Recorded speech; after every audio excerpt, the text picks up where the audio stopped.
maltraitance, détresse, séparation, signalement, placement. Vous l'aurez compris, nous parlerons de la direction de la protection de la jeunesse. Bonjour à tous. Aujourd'hui, à l'émission Tout s'explique, nous nous sommes penchés sur une réalité bien connue, la direction de la protection de la jeunesse. Pour ce faire, nous sommes allés rencontrer différents acteurs clés, soit la directrice de l'organisation, une intervenante terrain, un parent qui a bénéficié des services et d'un enfant qui a également expérimenté les divers services de l'organisation. Bonne écoute! Bonjour, je me présente Juliette, je suis la directrice de la protection de la jeunesse. Je voudrais d'abord remercier l'équipe de l'émission Tout s'explique d'avoir pensé à nous pour l'émission d'aujourd'hui. Donc, pour commencer, ma collègue Laurie et moi-même, on va vous parler du rôle de la DPJ dans la société et aussi son fonctionnement. Puis ensuite, on va laisser la parole à deux personnes qui vont venir témoigner sur leur expérience avec nos services. Tout d'abord, qu'est-ce que c'est la DPJ? Notre organisation est chargée de l'application de la loi sur la protection de la jeunesse. Cette loi-là est souvent appelée la LPJ. C'est une loi qui s'applique aux enfants en situation pouvant compromettre leur sécurité ou leur développement. Puis il s'agit d'enfants en fait que l'on considère en grande difficulté ou en besoin de protection. La DPJ travaille au sein d'un centre intégré en santé et services sociaux qu'on appelle ici le CIS ou d'un centre intégré universitaire en santé et services sociaux qu'on appelle le CIUS, offrant des services de protection et de réadaptation aux jeunes en difficulté, auparavant appelés les centres jeunesse. La DPJ collabore également avec l'ensemble des services d'aide de sa région. Puis, cependant, la DPJ n'intervient pas dans n'importe quelle situation. Pour qu'on fasse une intervention auprès d'une famille ou d'un enfant en difficulté, nous devons d'abord recevoir un signalement de la part d'un membre de la famille, d'un professionnel, d'un quelconque milieu, d'un ami de la famille ou n'importe quelle autre personne qui est témoin d'une situation pouvant compromettre un enfant ou des enfants. Non, on peut dire que... Comme vous l'avez compris, la DPJ est une organisation bien ficelée avec des barèmes d'intervention structurés. Les intervenants sont encadrés par une procédure bien stricte et selon une recette préétablie. Lorsqu'une personne appelle à la DPJ pour faire un signalement, suite aux informations qui sont données, le signalement sera retenu ou pas. S'il n'est pas retenu, ce sera automatiquement la fin de l'intervention. S'il est retenu, il y aura des choix, soit des mesures immédiates qui se résument par une entente provisoire ou un recours au tribunal.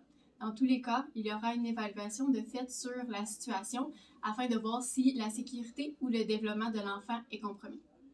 Il y a 7 situations où la DPJ intervient, notamment l'abandon, la négligence, les mauvais traitements psychologiques, les abus sexuels, les troubles de comportement sérieux et l'exposition à un risque sérieux d'abus sexuels et d'abus physiques. Les interventions de la DPJ sont réalisées auprès des enfants, mais également auprès des parents. Notre but, en fait, en faisant des interventions auprès des enfants et des familles, c'est de mettre fin à la situation compromettant la sécurité et le développement de l'enfant et que celle-ci ne se reproduise pas. Il y a toujours plus de signalements traités que retenus. Mais malgré ça, nous encourageons toute personne qui a un doute envers la sécurité ou le développement d'un enfant d'émettre un signalement.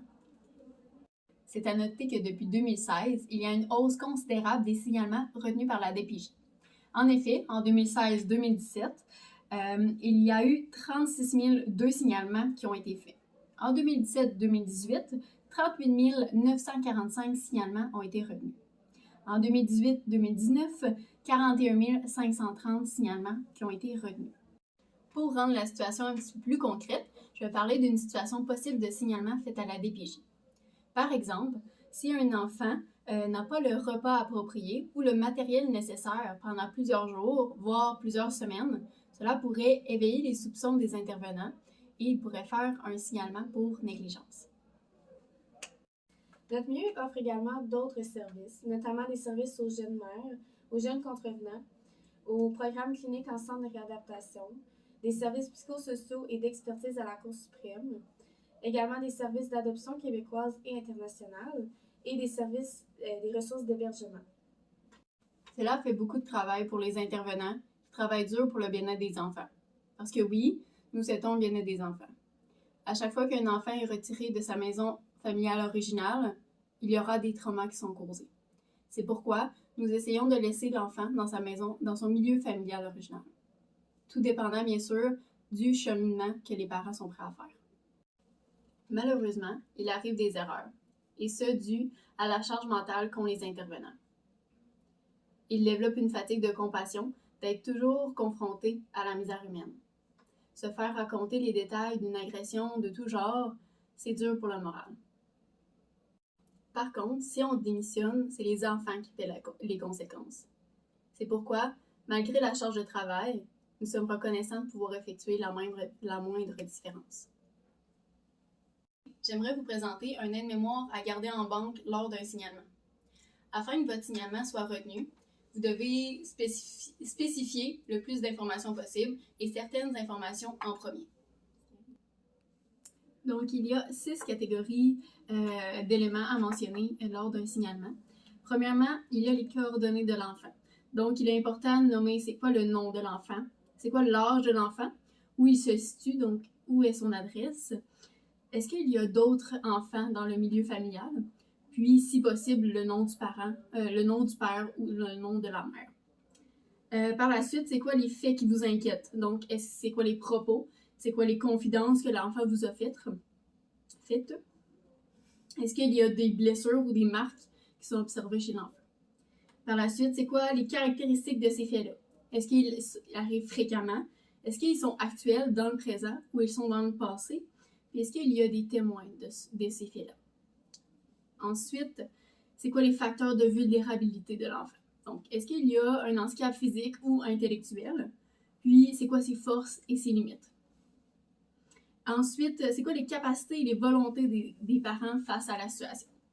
Est-ce qu'ils sont capables de reconnaître qu'il y a une problématique? Nous passerons maintenant la parole à Léa et Colombe qui feront un témoignage sur leur vécu avec la DPJ. Bonjour à vous, donc moi je m'appelle Léa et je suis la mère d'un petit garçon de 3 ans qui est présentement placé dans une famille d'accueil. Et moi, je m'appelle Colombe, j'ai présentement 17 ans et j'ai été placée en famille d'accueil dès l'âge de mes 9 ans et j'y ai vécu 3 ans. Alors, quels sont les facteurs qui ont fait en sorte que ton enfant soit placé? J'avoue que la vie n'a pas toujours été facile pour moi. Je suis une mère monoparentale et j'ai des problèmes de consommation. Donc j'ai dépensé énormément d'argent pour me procurer de la drogue et sans nécessairement m'en rendre compte, cela affectait beaucoup mon fils parce que j'étais moins présente pour lui et aussi je passais moins de temps de qualité avec lui. Donc je me mettais en danger et je le mettais également en danger, surtout lorsque je consommais des doses importantes. J'étais très nerveuse, j'avais une fatigue intense et des problèmes d'équilibre et de coordination. Donc le travailleur social qui faisait le suivi avec moi m'a expliqué que les enfants qui grandissent dans des familles où la supervision parentale est déficiente sont à risque de développer durant leur adolescence des problèmes de comportement délinquant. T'as choisi ça, viens-t'en. Je t'accompagne. T'es capable? Vas-y, je te laisse marcher. Vas-y. De plus, les abus physiques, la négligence, la violence, ainsi que la toxicomanie des parents constituent des facteurs de risque. Dans ma situation, ce sont les éducatrices de la garderie qui ont fait un signalement à la DPJ pour négligence. Alors, et toi, Colombe, comment est-ce que tu as vécu la séparation? Il faut savoir qu'en tant qu'enfant, je me représentais les services sociaux et la justice comme étant le mal.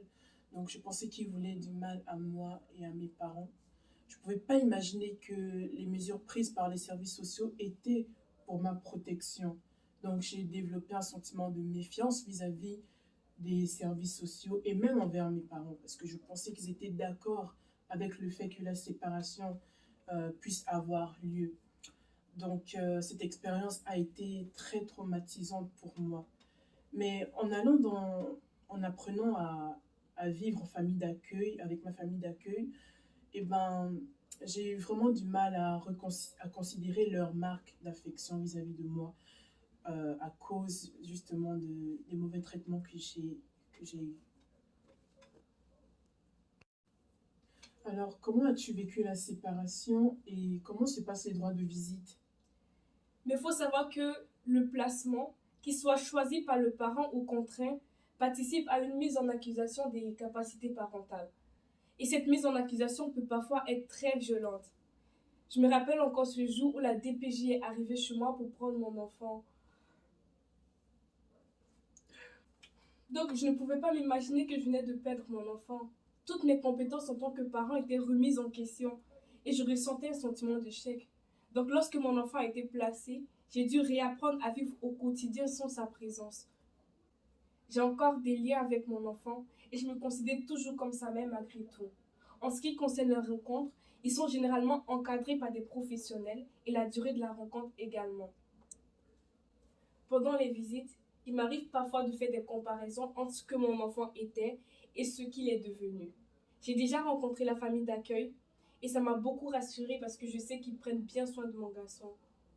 Cependant, les parents de famille d'accueil sont habituellement conscients de la possibilité qu'un jour, les parents biologiques se reprennent en main et reprennent la garde de l'enfant. Mais Colombe, j'aimerais savoir comment est-ce que tu as vécu ton expérience en famille d'accueil. Quand j'étais placée en famille d'accueil, je me rappelle encore des cris et des pleurs que j'ai lancés. Donc, pour moi, quand j'y repense aujourd'hui, je me rends compte que c'était la crainte et la violence symbolique et physique de l'intervention. Donc, quand j'ai réalisé que j'allais être placée en famille d'accueil, ma plus grosse peur était de ne jamais revoir ma famille. Donc, je pensais que la séparation, c'était une sanction envers mes parents parce qu'ils ont eu à avoir des mauvais traitements vis-à-vis de moi. Malgré cela, j'avais toujours envie de repartir avec ma famille. Mais quand j'étais en famille d'accueil, j'ai dû faire face à plusieurs difficultés, notamment un sentiment de culpabilité lié à la séparation avec mes parents, mais aussi cette envie de retrouver ma famille malgré tout ce qui s'est passé là-bas. Ça, c'était des sentiments par rapport à moi. Mais j'aimerais partager d'autres sentiments que d'autres enfants ont eu par rapport à l'expérience de la famille d'accueil. Pour certains, ils ont développé un trouble lié à l'affectivité, au comportement et au développement. Pour d'autres, ça a été un sentiment contradictoire parce qu'ils ont eu du mal à admettre ils ont eu du mal à admettre des éléments positifs vis-à-vis de leur famille d'accueil. Pour certains, ça a été un chagrin énorme parce qu'ils ont eu la séparation avec leur famille. Et pour d'autres, ça a été une perte totale avec leur famille. Et d'autres aussi ont développé des problèmes de santé. Mais j'aimerais finir en disant que ces enfants-là ont su faire preuve de résilience et aussi ils ont réussi à adopter des comportements remarquables face à leur avenir. Pour finir, Léa, j'aimerais savoir, est-ce que le placement de ton fils a changé quelque chose dans ton mode de vie? C'est difficile à dire, mais tout cela m'a fait prendre conscience des mauvais choix que j'ai faits dans le passé. J'ai donc décidé de me reprendre en main et de suivre des thérapies afin d'arrêter la consommation. Pour certains parents, la remise en cause de leur propre capacité parentale est perçue comme provisoire. Ils vont jouer l'alliance avec les services sociaux ou la justice. Ils vont même tenter de se faire comprendre, mais ils se limitent souvent à ce que l'on attend d'eux. Personnellement, je suis déterminée à ce que mon enfant puisse faire partie des 3 ou 4% d'enfants qui retournent dans leur famille biologique. Et ce qui me motive le plus, c'est que le mandat de la DPJ est de veiller au bien-être de l'enfant premièrement et à ses intérêts et aussi d'accompagner le parent dans leurs difficultés. Ça me motive vraiment. Donc, ma collègue Laurie et moi-même voudrions remercier Léa et Colombe d'avoir participé à l'émission en ayant fait un témoignage sur leur vécu avec notre organisation. Nous sommes conscientes que parfois il peut être difficile pour des personnes avec un parcours de vie plus difficile de s'ouvrir devant la caméra et de raconter qu'est-ce qu'ils ont vécu. Donc, au nom de toute l'équipe de la DPJ, nous sommes très reconnaissantes d'avoir pu prendre parole aujourd'hui et d'avoir pu informer les gens sur le sujet, tout en espérant que cette entrevue aura permis de réduire la stigmatisation sur la DPJ. Si vous avez apprécié, n'oubliez pas de laisser un j'aime sur la vidéo. Merci de votre écoute et bonne journée.